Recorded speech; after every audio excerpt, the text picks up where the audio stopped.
മനുഷ്യ മനഃശാസ്ത്രത്തെക്കുറിച്ച് വ്യക്തമായി പരാമർശിക്കുന്ന പൗരാണികവും മഹത്തരവുമായ ഗ്രന്ഥം തന്നെയാണ് ഭഗവത്ഗീത.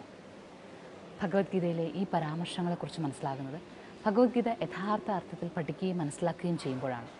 അതിനുവേണ്ടി തയ്യാറാക്കിയിട്ടുള്ള ഗീതാമൃതത്തിൽ ബാല എന്ന ഘട്ടത്തിൽ കുഞ്ഞുങ്ങൾക്ക് വേണ്ടിയിട്ട് 13 വയസ്സ് മുതൽ 16 വയസ്സ് വരെയുള്ള കുഞ്ഞുങ്ങൾക്ക് വേണ്ടി ഗീതാ പഠനം നൽകുമ്പോൾ അതിൽ നിന്ന് അവർ സ്വാംശീകരിച്ചിരിക്കുന്ന മനഃശാസ്ത്രപരമായ നന്മകൾ ഒരാളുടെ മനസ്സിനെ സംബന്ധിക്കുന്നതെല്ലാം അവർ പഠിക്കുന്നു എന്നതിനൊരു ഉത്തമ തെളിവ് ഇവിടെ ഗീതാമൃതവുമായി ബന്ധപ്പെട്ട കാഴ്ചകളിലേക്ക് വന്നാൽ കാണാനാകും. അതായത് ഗീതാമൃതം ബാലയിൽ പങ്കുചേർന്ന കുഞ്ഞുങ്ങൾ ചേർന്ന് ഇവിടെ ഒരു ചിത്രപ്രദർശനം നടത്തിയിട്ടുണ്ട്. ഈ ചിത്രപ്രദർശനം എന്നാൽ വെറും ചിത്രപ്രദർശനമല്ല, അതിനോടൊപ്പം തന്നെ ഗീതയിൽ നിന്ന് അവർ മനസ്സിലാക്കിയിട്ടുള്ള സന്ദേശങ്ങൾ അതിൽ ആലേഖനം ചെയ്തിട്ടുണ്ട്. ഗീതയുടെ മഹനീയത അത് കുഞ്ഞുങ്ങളിൽ എത്രത്തോളം മാറ്റങ്ങൾ വരുത്തുന്നുവെന്ന് മനസ്സിലാക്കുവാൻ, കുഞ്ഞുങ്ങളിൽ നിന്നല്ല എല്ലാ പ്രായത്തിലുള്ളവരിലും എത്രത്തോളം മാറ്റങ്ങൾ വരുത്തുന്നുവെന്ന് മനസ്സിലാക്കുവാനായിട്ട് ഈ ഒരു ചിത്രപ്രദർശനം ശ്രദ്ധിച്ചാൽ മാത്രം മതിയാകും.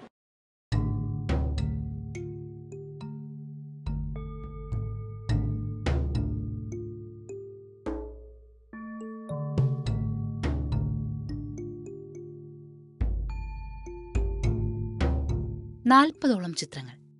ഇതിലൂടെ കൃഷ്ണതത്വങ്ങളെ എത്ര വ്യക്തമായാണ് കുട്ടികൾ മനസ്സിലാക്കിയത് എന്നറിയുമ്പോൾ ഗീതാമൃതം പോലെയുള്ള സംരംഭങ്ങൾ ഉണ്ടാകേണ്ടതിൻ്റെ ആവശ്യകത ബോധ്യമാകുന്നു. ഈ സന്ദേശങ്ങൾ ഇങ്ങനെ ആലേഖനം ചെയ്യുന്നതിന് നേതൃത്വം നൽകിയത് പവിത്രയാണ്. 5 വർഷമായി ഗീതാമൃതം ക്യാമ്പിന്റെ സജീവ സാന്നിധ്യമാണ് പവിത്ര. 12ാം ക്ലാസ്സുകാരിയായ പവിത്രയ്ക്ക് തന്റെ ഈ സംരംഭത്തെക്കുറിച്ച് ഒരുപാട് പറയാനുണ്ട്. ഞാൻ ചെറുപ്പം മുതൽ വളർന്നപ്പോൾ എനിക്ക് കുറേ കാര്യങ്ങൾ മിസ്സായ പോലെ എനിക്ക് തോന്നി. എന്തെങ്കിലും ഒരു ചെറിയ പ്രശ്നം ഉണ്ടായാൽ എനിക്ക് ഭയങ്കരമായിട്ട് ഫീലായി തുടങ്ങി.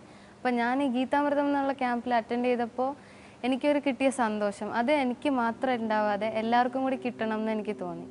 അപ്പോൾ എൻ്റെ ക്ലാസ്മേറ്റ്സ് എല്ലാവരും അത് കഷ്ടപ്പെടുന്നത് കണ്ടിട്ട് എനിക്ക് അത് പറ്റാഞ്ഞിട്ട് അപ്പോൾ ഞാൻ ധ്യാൻജിനോട് ചോദിച്ചപ്പോൾ ധ്യാൻജി ഇങ്ങനത്തെ ഒരു ഐഡിയ പറഞ്ഞു, സ്കൂളിൽ ഒരു എക്സിബിഷൻ നടത്താമെന്ന് പറഞ്ഞു. അപ്പോൾ അതേ സമയത്ത് എനിക്ക് സ്കൂളിൽ കൾച്ചറൽ ഹെഡ് എന്ന പോസ്റ്റും കിട്ടി. അപ്പോൾ അതിനനുസരിച്ചിട്ട് എനിക്ക് ചെയ്യാൻ പറ്റി കുറേ. അപ്പോൾ എല്ലാവർക്കും കൂടി അത് അറിയണം, എല്ലാവരും സന്തോഷമായിട്ട് ഇരിക്കണം എന്നുള്ളത് കാരണം എന്താ ചെയ്യും.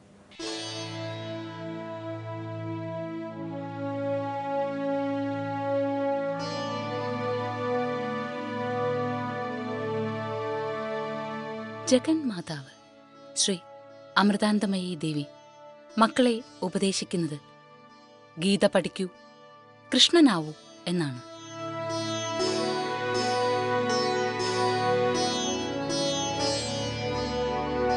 കൃഷ്ണനാകണമെങ്കിൽ കൃഷ്ണൻ ആരായിരുന്നുവെന്ന്, എന്തായിരുന്നുവെന്ന് അറിയേണ്ടതുണ്ട്.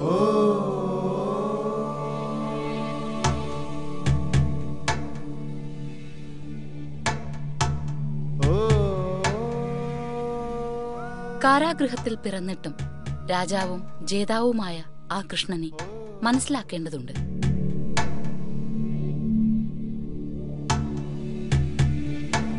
പൂതന എന്ന സ്ത്രീയെ നിഗ്രഹിക്കുകയും ദ്രൗപദിയെ സംരക്ഷിക്കുകയും ചെയ്തതിലൂടെ നന്മതിന്മകളെ വേർതിരിച്ചറിയേണ്ടത് എങ്ങനെയെന്നറിയേണ്ടതുണ്ട്.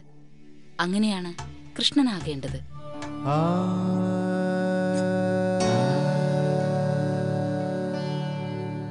രാജാവായിട്ടും ഉറ്റ ചങ്ങാതിയെ മറക്കാതെ സഹായിച്ച ചങ്ങാത്തത്തെ അറിഞ്ഞാണ് കൃഷ്ണനാകേണ്ടത്.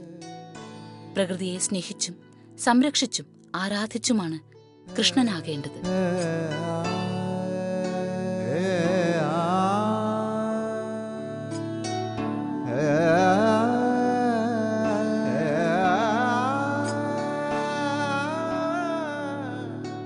സുഹൃത്തായും ഭർത്താവായും രാജാവായും നേതാവായും എന്നിട്ടും ഉറ്റവർക്ക് വേണ്ടി സമയം കണ്ടെത്തിക്കൊണ്ടാണ് കൃഷ്ണനാകേണ്ടത്.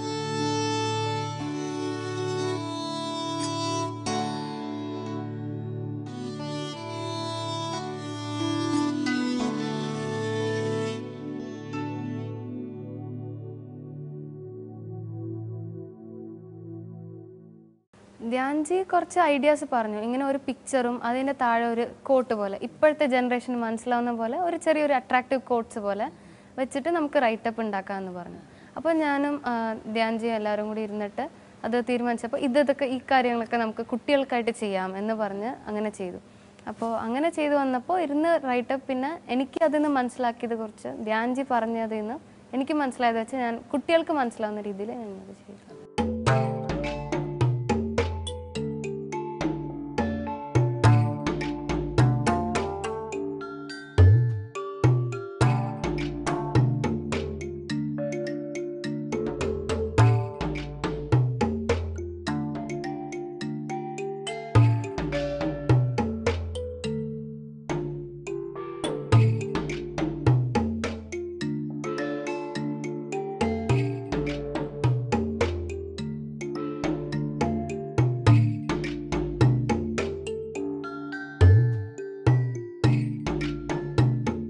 ഗീതാമൃതം ക്യാമ്പിൽ എത്തിയ എല്ലാ അതിഥികളും ഈ ചിത്രങ്ങൾ കാണുകയും വളരെ നല്ല അഭിപ്രായങ്ങൾ പറയുകയും ചെയ്തു. എന്നാൽ ഇതിൽ പവിത്രയ്ക്ക് ഏറെ ഇഷ്ടമായ ചില ചിത്രങ്ങളുണ്ട്.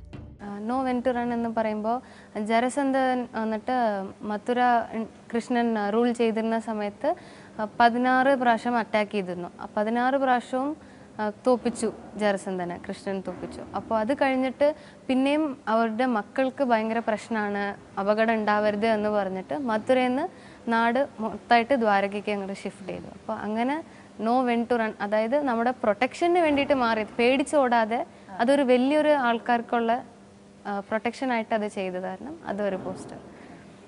പിന്നെ ഉണ്ടായത് ഫൈൻഡ് യുവർ പാഷൻ എന്ന് പറഞ്ഞിട്ട് പറഞ്ഞിട്ടുണ്ടായിരുന്നു.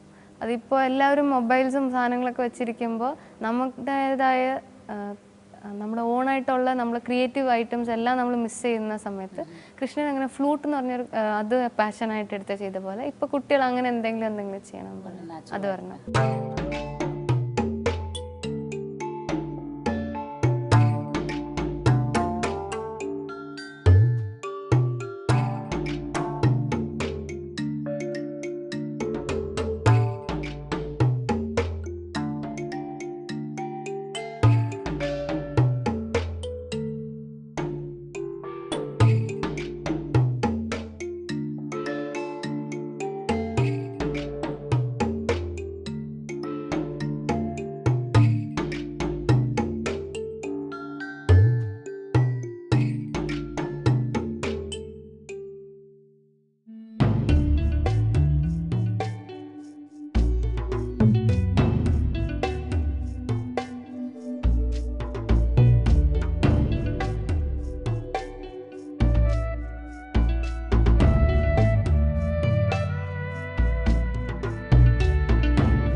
ഗീതാമൃതം ബാലയിൽ നിന്ന് യുവയിലേക്ക് എത്തുമ്പോൾ ഭഗവത്ഗീതാ തത്വങ്ങൾ യുവാക്കൾ ആഴത്തിൽ മനസ്സിലാക്കിയിരിക്കണം എന്ന ഉദ്ദേശത്തോടെ പൂജ്യസ്വാമി ധ്യാനാമൃത ചൈതന്യയുടെ നിർദ്ദേശത്തിന്റെ കീഴിൽ കൃത്യമായ തയ്യാറെടുപ്പുകൾ അമൃത വിശ്വവിദ്യാപീഠത്തിൽ ഒരുക്കിയിരുന്നു.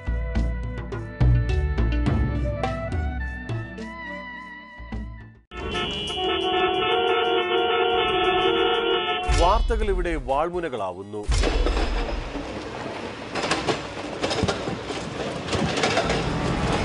ജനപക്ഷ വാർത്തകളുടെ ലോകം. സത്യസന്ധമായ വസ്തുനിഷ്ഠമായ വാർത്തകളുമായി ജനകീയ പ്രശ്നങ്ങളുടെ പരിഹാരത്തിന് എന്നും മുൻപന്തിയിൽ നേരിന്റെ നേർക്കാഴ്ചയുമായി എന്റെ വാർത്ത എത്തുന്നു.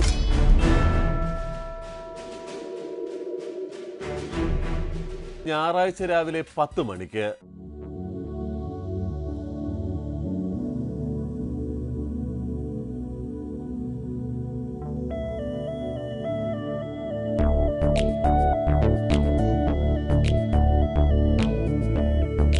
ഭഗവത്ഗീതയുടെ സന്ദേശങ്ങൾ, തത്വങ്ങൾ ലോകം മുഴുവനും എത്തിക്കുവാനുള്ള ശ്രമം, അതിനെ നമുക്ക് ഗീതാമൃതം എന്ന് വിളിക്കുമ്പോൾ ഗീതാമൃതത്തിന് വേണ്ടി അമൃത വിശ്വവിദ്യാപീഠത്തെ തയ്യാറാക്കുന്നതിന് വേണ്ടി നിരവധി പേരുടെ ശ്രമങ്ങളുണ്ട്, ഭാവനകളുണ്ട്, കലാസപര്യകളുണ്ട്. അത്തരത്തിലൊരു കാഴ്ചയ്ക്ക് മുന്നിലാണ് നമ്മളിപ്പോൾ നിൽക്കുന്നത്. അതായത് ചിത്രങ്ങൾ കൊണ്ട് ഭഗവത്ഗീതയെ, ശ്രീകൃഷ്ണ ഭഗവാനെ തന്നെ, പരമാത്മ ചൈതന്യത്തെ വിശദീകരിക്കുവാൻ ശ്രമിച്ചിരിക്കുകയാണ് ഒരു കലാകാരൻ ഇവിടെ. തൻ്റെ 108 ചിത്രങ്ങളിലൂടെ ഭഗവത്ഗീത, താൻ മനസ്സിലാക്കിയ ഭഗവത്ഗീതയെ വരച്ചു ചേർത്തിരിക്കുന്നു ആ കലാകാരൻ.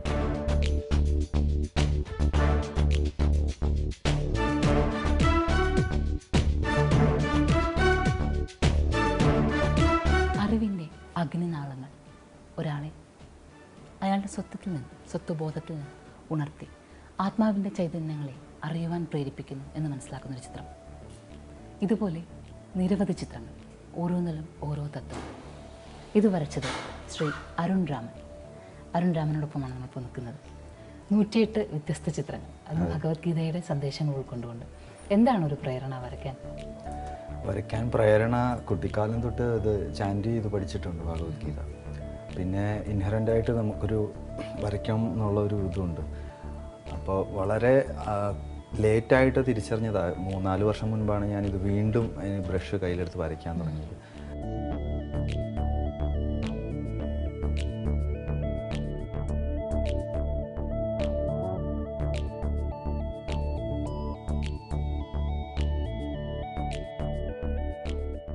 ഇതിലെല്ലാം ഓരോരോ തത്വങ്ങളാണ്. ഇതിൽ അരുണിനെ ഏറ്റവും ആകർഷിച്ച തത്വം ഏതെന്ന് ചോദിച്ചാൽ, അല്ലെങ്കിൽ ഏറ്റവും നല്ലൊരു ചിത്രം, ഏറ്റവും നന്നായി തത്വത്തെ ചിത്രീകരിക്കാനായി എന്ന് ചിത്രകാരൻ വിശ്വസിക്കുന്ന ഏത് ചിത്രത്തിനെയാണ്? അത് കുറച്ച് ബുദ്ധിമുട്ടാണ് പറയാൻ. എന്നാലും ചിത്രമായിട്ട് ചോദിക്കുകയാണെങ്കിൽ ഇപ്പോൾ സ്വധർമ്മ എന്ന് പറഞ്ഞൊരു ടോപ്പിക്കിൽ ഒരു കൺസെപ്റ്റ് ഉണ്ട്. അതായത് നമ്മൾ എന്താണ് നമ്മുടെ റിയൽ പാഷൻ, ആ പാഷനെ വിട്ടിട്ട് മറ്റൊരു ജോലിയിലേക്ക് നമ്മൾ തിരിഞ്ഞ് മറ്റൊരാളുടെ ജോലി ഏറ്റെടുക്കുന്ന സമയത്ത് നമുക്കുണ്ടാവുന്ന ഒരു ബുദ്ധിമുട്ട്, പാഷൻ തന്നെ നമ്മൾ സ്വീകരിച്ചാൽ നമുക്ക് ലൈഫിൻ്റെ ഏത് ഭാഗത്ത് വരെ റീച്ച് ചെയ്യാമെന്നുള്ളൊരു, അതാണ് എന്നെ ഏറ്റവും കൂടുതൽ ആകർഷിച്ചത്.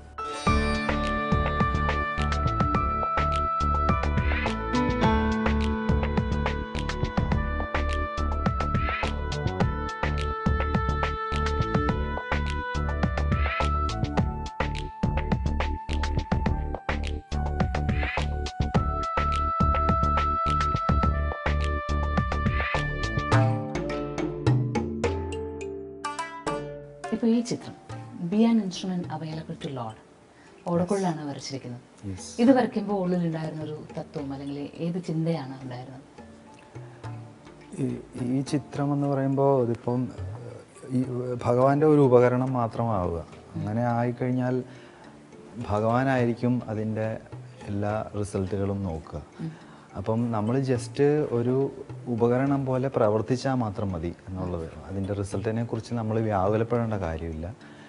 അപ്പോൾ എന്ത് മാജിക്കാണെങ്കിലും അത് അദ്ദേഹം കാണിച്ചോളും. നമ്മൾ ജസ്റ്റ് ആ ഒരു ഉപകരണമാണെന്നുള്ളൊരു ആറ്റിറ്റ്യൂഡ് നമ്മൾ മനസ്സിൽ എപ്പോഴും സൂക്ഷിക്കുക എന്നുള്ളത്.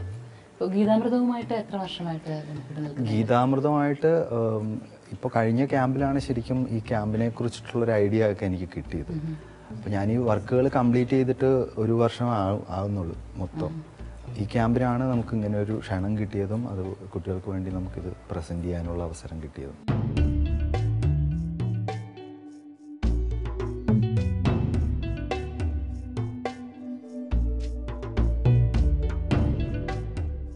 ഈ ചിത്രങ്ങൾ ഓരോന്നും ഭഗവത്ഗീതയിലെ ശ്ലോകങ്ങളിലും അതിൻ്റെ അർത്ഥതലങ്ങളിലും കേന്ദ്രീകരിച്ച് വരച്ചിട്ടുള്ളതാണ്.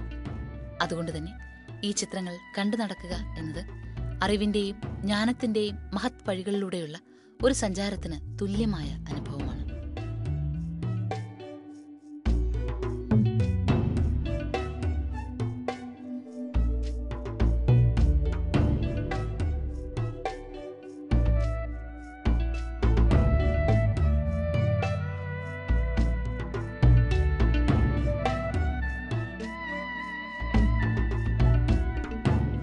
ശ്രീ അരുൺരാമൻ്റെ മറ്റൊരു ചിത്രമാണ് you are in the war field എന്ന് പറഞ്ഞിട്ടൊരു ചിത്രം. ഈ ചിത്രം വരയ്ക്കുമ്പോൾ ഇതിന് പിന്നിൽ എന്താണ്? നമുക്ക് എപ്പോഴും ഭഗവത്ഗീത ഒരു കാലഹരണപ്പെട്ടു പോയത് അല്ല എന്നും എല്ലാ കാലങ്ങൾക്കും ആവശ്യമുള്ളതാണ് എന്നും പലപ്പോഴും അതിൻ്റെ അർത്ഥവും തത്വവും മനസ്സിലാക്കുന്നവർ ലോകത്തെ മുഴുവൻ അറിയിക്കുവാൻ ശ്രമിക്കുമ്പോൾ ഈ ഒരു ചിത്രം അത് എല്ലാ കാലത്തിലും പ്രസക്തമാണെന്ന് മനസ്സിലാക്കി തരുവാൻ പര്യാപ്തമാണ്. എന്താണ് ഈ ചിത്രത്തിൽ ഉദ്ദേശിച്ചിരിക്കുന്നത്? ഭഗവത്ഗീതയുടെ ഒരു സിറ്റുവേഷൻ തന്നെ സ്വന്തം ധർമ്മത്തെ മറന്ന് ആകെ തകർന്ന് തരിപ്പണമായി നിൽക്കുന്ന ഒരു അർജുനന് മുമ്പിൽ ശ്രീകൃഷ്ണൻ ഉപദേശിക്കുന്നതായിട്ടാണ്. അപ്പോൾ അതൊരു ഇതിഹാസവുമായിട്ട് കണക്ട് ചെയ്തിട്ടുള്ളൊരു തത്വചിന്ത എന്നതിനേക്കാൾ ഉപരി ഭഗവത്ഗീത എല്ലാ കാലത്തും ആത്മവിശ്വാസം നഷ്ടപ്പെട്ട് ആത്മഹത്യ മുനമ്പിൽ നിൽക്കുന്ന എല്ലാ മനുഷ്യർക്കും ഉപകാരപ്രദമായിട്ടുള്ള ഒരു മരുന്ന് പോലെയാണ് ഭഗവത്ഗീത. തീർച്ചയായിട്ടും എല്ലാ അർജുനന്മാർക്കും ഒരു മരുന്ന് പോലെയാണ് ഭഗവത്ഗീത. അപ്പോൾ അതിന് ജാതിമത ഭേദമൊന്നുമില്ല. കാരണം അതൊരു യൂണിവേഴ്സൽ ഒരു ഫിലോസഫിയാണ്. അപ്പം ഇപ്പോൾ ഈ ചിത്രത്തിൽ അത് കാണിച്ചിരിക്കുന്നത് എന്താണെന്ന് വെച്ച് കഴിഞ്ഞാൽ നമ്മളെല്ലാവരും നമ്മുടെ ഒരു യുദ്ധക്കളത്തിലാണ്, നമ്മുടെ ജീവിതമാകുന്ന യുദ്ധക്കളത്തിലാണ്. അവിടെ ചിലപ്പോൾ നമുക്ക് കാലിടറാം, ചിലപ്പോൾ നമ്മൾ എവിടെയെങ്കിലും എത്തപ്പെടാം.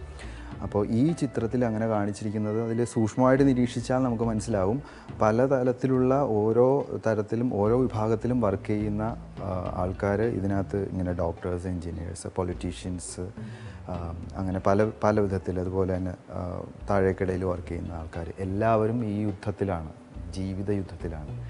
അതാണ് ഇപ്പോൾ ഈ പിക്ചറിൽ നമ്മൾ ഉദ്ദേശിച്ചിട്ടുള്ള കാര്യം, ആയോധനം. ശരിയാണ്. ജീവിതം എന്ന് പറയുന്ന വലിയൊരു കുരുക്ഷേത്ര ഭൂമിയിൽ തന്നെയാണ് എല്ലാവരും.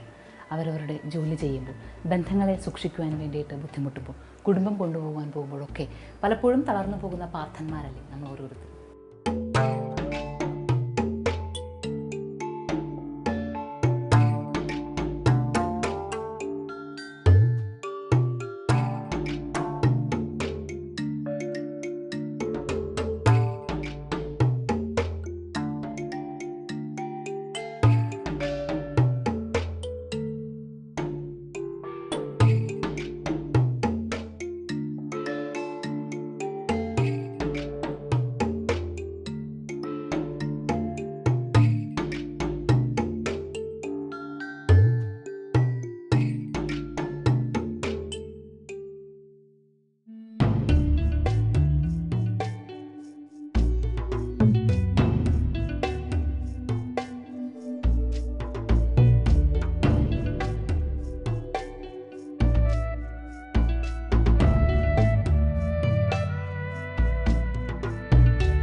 പ്രപഞ്ചശക്തികളുടെ പ്രഭവ കേന്ദ്രങ്ങളാണ് ക്ഷേത്രങ്ങൾ.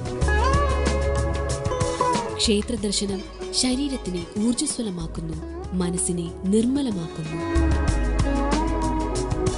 ഓരോ ദേശത്തിന്റെയും സംസ്കാരത്തിന്റെയും ജീവിത രീതികളുടെയും അടിത്തറയാണ് ക്ഷേത്രങ്ങൾ. ക്ഷേത്രാചാരങ്ങളും ഐതിഹ്യങ്ങളും വിശ്വാസങ്ങളും അറിഞ്ഞുകൊണ്ട് പുണ്യവീഥികളിലൂടെ ഒരു പ്രദക്ഷിണം. എല്ലാ ഞായറാഴ്ചയും രാവിലെ 7 മണിക്ക് പ്രദക്ഷിണം. ഗീതാമൃതത്തിൻ്റെ മറ്റൊരു ഘട്ടം, അത് പാചകവുമായി ബന്ധപ്പെട്ട് നിൽക്കുന്നു. സ്വാഭാവികമായും ഒരു സംശയം തോന്നും, ഭഗവത്ഗീതയും പാചകവുമാണ്. ഭഗവത്ഗീതയെ ഒന്നിൽ നിന്നും മാറ്റി നിർത്തേണ്ടതില്ല എന്ന് തെളിയിക്കുവാൻ പല പല ഘട്ടങ്ങളാണ് ഗീതാമൃതത്തിനുള്ളത്. ഇവിടെ തന്നെ കുട്ടികളെ പല ഗ്രൂപ്പുകളായി തിരിച്ചിട്ട് ആ ഗ്രൂപ്പുകൾക്ക് വേണ്ടുന്ന എല്ലാവർക്കും ഒരേ തരം വസ്തുക്കൾ തന്നെ, പച്ചക്കറി ആയാലും ശരി, അരി ആയാലും നാളികേരമായാലും എല്ലാവർക്കും ഒരേ വിഭവങ്ങൾ തന്നെ നൽകുന്നു. ആ വസ്തുക്കൾ കൊണ്ട് എന്താണോ നൽകിയിട്ടുള്ളത് അതുകൊണ്ട് അവർ മനോഹരമായ രുചികരമായ ഒരു ഭക്ഷണം പാകം ചെയ്യണം. അതാണ് അവർക്ക് കൊടുത്തിരിക്കുന്ന ഇപ്പോൾ അവർക്ക് പൂർത്തിയാക്കേണ്ട ലക്ഷ്യം. അതാണ്. അതിനുവേണ്ടിയിട്ടുള്ള ശ്രമങ്ങൾ തകൃതിയായി നടക്കുന്നു. ആദ്യമായിട്ട് കത്തി കാണുന്നവർ, ആദ്യമായിട്ട് പച്ചക്കറി വല്ലതും മുറിക്കുന്നവർ, ഇവരുടെയൊക്കെ ഒരു ആശങ്കയും ആകുലതയും ഒക്കെ ഇവിടെ നമുക്ക് വളരെ രസകരമായി കണ്ടു നിൽക്കാനാകും. പിന്നെ പാചകത്തിൻ്റെ മറ്റൊരു ഘട്ടത്തിൽ അതിനുവേണ്ടി ഒരു അടുക്കള തന്നെ ഇവിടെ ഒരുക്കിയിട്ടുണ്ട്. അതിൽ അവരവരുടെ താല്പര്യങ്ങൾക്കനുസരിച്ച് ലഭിച്ചിരിക്കുന്ന വസ്തുക്കൾ വെച്ച് ഏറ്റവും നന്നായി എന്തൊക്കെ ചെയ്യാനാകുമോ അതൊക്കെ ചെയ്യാനുള്ള ശ്രമമാണ് ഇവർ നടത്തുന്നതെന്നാണ്.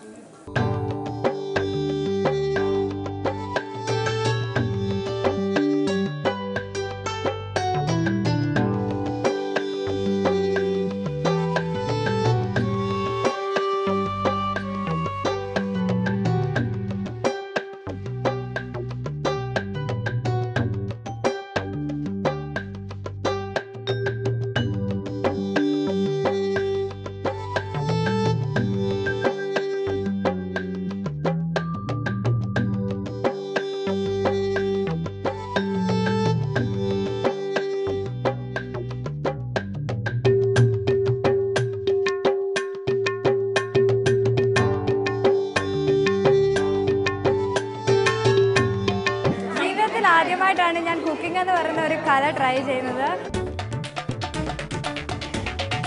അപ്പോഴാണ് ആദ്യമായിട്ട് ക്യാരറ്റ് കട്ട് ചെയ്തപ്പോൾ മനസ്സിലാവുന്നത് ക്യാരറ്റ് കട്ട് ചെയ്യാൻ തന്നെ എത്ര പാടാണെന്ന്.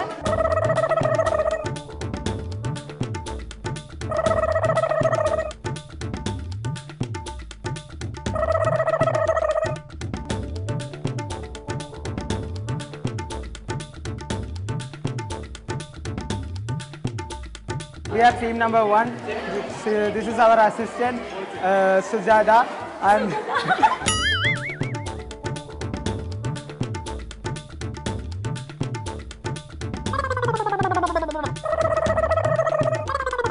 Can you please come and what are the ingredients in gulab jamun?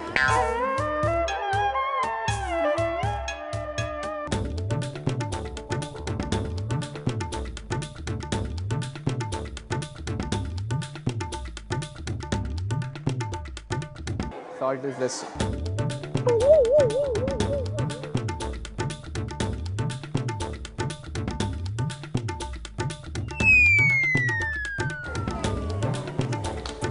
Yummy.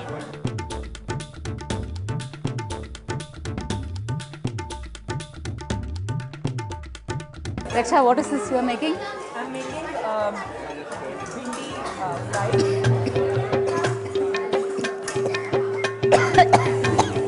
This is coriander chutney, right? Coconut chilli, garlic, onion. Then My first Indian cooking.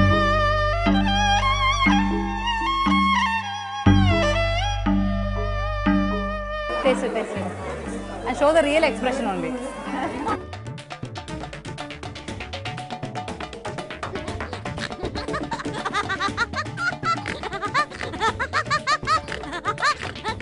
Not that.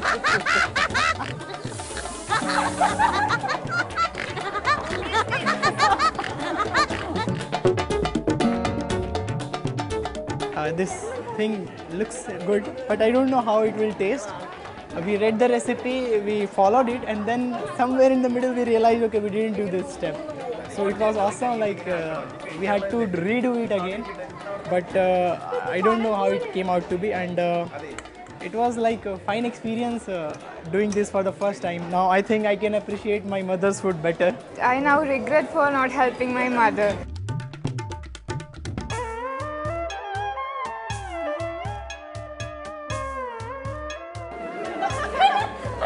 Wow, wonderful.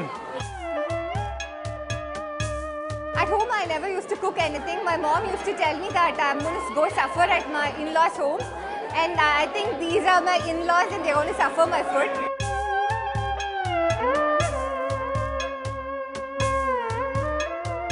ഇവിടെ ഉപ്പ് തൊട്ട് കർപ്പൂരം വരെ എന്താണെന്നൊന്നും അറിയാത്തവരെല്ലാം ഞങ്ങൾ പഠിക്കുന്നത്. പക്ഷേ actually നമ്മളിതെല്ലാം art of cooking ശരിക്കും പഠിക്കേണ്ട ഒന്നാണ്. കാരണം 64 കലകളിലൊന്നാണ് ആർട്ട് ഓഫ് കുക്കിംഗ്. ഈവൻ ശ്രീരാമനും ശ്രീകൃഷ്ണനും വരെ പഠിച്ചതാണ്.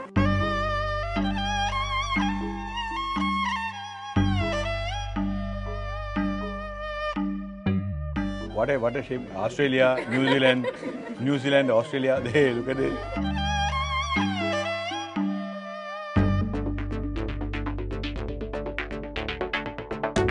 This is the best team till now. First time.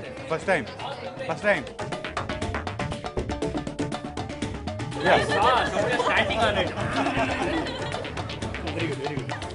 It worked. Nobody could remember it. 6th one.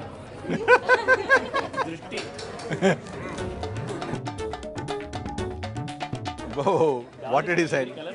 The dal is very liquid. It should be fried.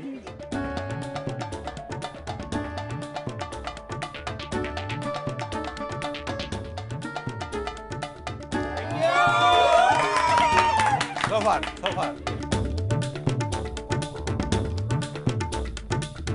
So who are all doing for the first time? 1, 2, first time.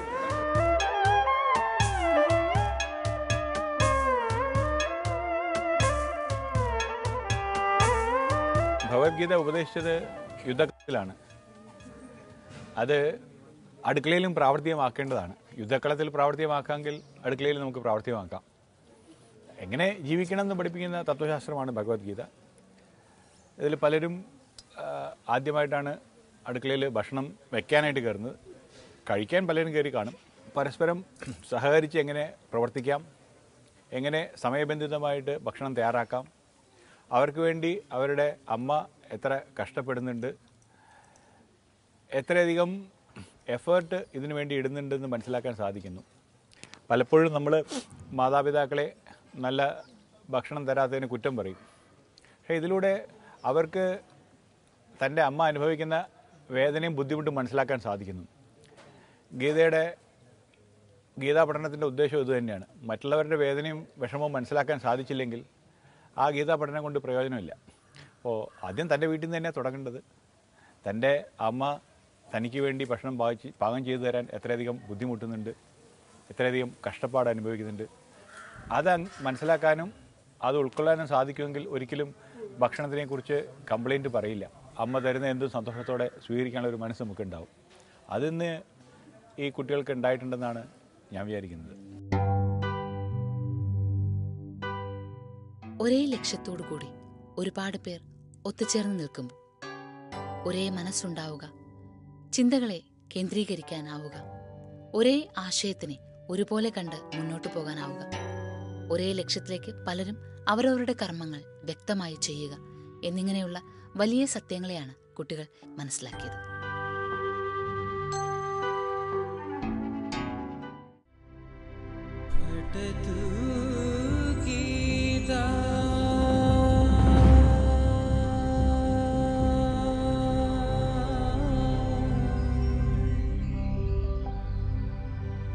भवतु